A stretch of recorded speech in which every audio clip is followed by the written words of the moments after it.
हे guys welcome back. So क्या आपको भी लगता है कि आपका फेसबुक अकाउंट हैक हो चुका है या सोशल मीडिया आपका कोई मिसयूज कर रहा है? So no worry about that. Negative activity के अकॉर्डिंग अगर आपको वो फंसाना चाहता है, सो उससे बचने का सिंपल सा एक उपाय है जो मैं आपको बताने जा रहा हूँ, जिसको आपको फॉलो करना है। और अगर उस स्टेप्स को आपने फॉलो किया, सो आई होप कि आप 95% तक आप सेफ जोन में चले जाओगे और वो आपको तुरंत के तुरंत अपने फेसबुक अकाउंट में जाके एक्टिव करना होगा। और बेस्ट फीचर्स हैं जिसको आपको इनेबल करना है। So let's get started. करना क्या है कि सबसे तो पहले आ जाना है अपने फेसबुक अकाउंट पे। आपका जो फेसबुक अकाउंट है उसको आपको ओपन करना है। ओपन करने के बाद आपको डायरेक्टली मेन्यू पर क्लिक करना है। आप ये ऐप में आ जाओगे, मेन्यू पर आप क्लिक करोगे, स्क्रॉल डाउन करोगे। स्क्रॉल डाउन करने के बाद आपको सेटिंग एंड प्राइवेसी आपको मिलेगा, इस पर आपको क्लिक करना है। फिर सेटिंग पर आपको क्लिक करना है। सेटिंग पर क्लिक करने के बाद आपको यहाँ पे एक ऑप्शन दिख रहा होगा पासवर्ड एंड सिक्योरिटी का।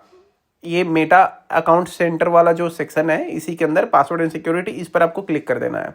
जैसे आप क्लिक करोगे फिर स्क्रॉल करोगे, आपको यहाँ पे एक अकाउंट सेटिंग्स के अंदर आपको पासवर्ड एंड सिक्योरिटी का एक और फीचर आपको दिखेगा, इस पर भी आपको क्लिक करना बचना है। या आपको ऐसा लग रहा है कि आपका फेसबुक अकाउंट हैक किसी ने हैक कर लिया है, तो आपको क्या करना है, सबसे तो पहले जाना है चेंज पासवर्ड पे, ठीक है। आपको पासवर्ड को चेंज करना है, ठीक है। सेकेंड ऑप्शन है टू फैक्टर ऑथेंटिकेशन। ये बहुत पावरफुल ऑथेंटिकेशन है, बेसिकली इसको आपको इनेबल करना है। यहाँ पे आपको क्लिक करना है।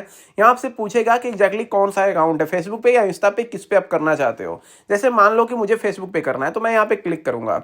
सो जैसे ही फेसबुक पे आप क्लिक करोगे ना, तो ये आपसे पासवर्ड पूछेगा। तो जो पासवर्ड पहले का है वो आपको यहाँ पे एंटर करना है, और एंटर करने के बाद कंटिन्यू आप करोगे तो ये आपसे टू फैक्टर ऑथेंटिकेशन के बारे में पूछेगा कि एग्जैक्टली आपको एप्लीकेशन आप इनेबल करना चाहते हो। जैसे कि ओटीपी फोन पे चाहिए, या आप किसी डिवाइस पे मेल पे आपको ओटीपी चाहिए, जो भी इसमें फीचर्स है वो इनेबल करने हैं आपको। जैसे आप इनेबल करोगे डायरेक्टली वो एक्टिव हो जाएगा। अब बैक करते हैं, अब एक बार पासवर्ड चेंज की बात करते हैं। तो यहाँ पे एक ऑप्शन है, नीचे आपको दिख रहा होगा कि log out of other devices, choose this if someone else used your account. ये चेक्ड होना चाहिए, इसको अनचेक्ड नहीं करना। जैसे ये आप जाओगे इस पे चेक्ड करोगे और फिर पासवर्ड आप चेंज करोगे। इससे फायदा ये होगा कि अगर आपने पासवर्ड चेंज किया तो जिसने भी आपका फेसबुक अकाउंट यूज कर रहा होगा, जहां भी लॉगिन किया होगा, उस हर एक डिवाइस में से लॉग आउट ऑटोमेटिकली तुरंत हो जाएगा, क्विकली, ठीक है। तो ये आपका सबसे बड़ा बेनिफिट एक होगा। और इसकी चेंज करने के बाद फिर आपको टू फैक्टर ऑथेंटिकेशन को इनेबल करना है, पहले नहीं। पहले पासवर्ड चेंज करना है, फिर टू फैक्टर ऑथेंटिकेशन को इनेबल करना है।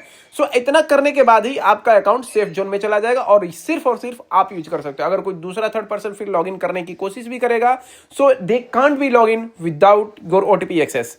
सो ये आपको बहुत केयरफुल होकर के यूज करना है। आई होप आपको समझ में आया होगा।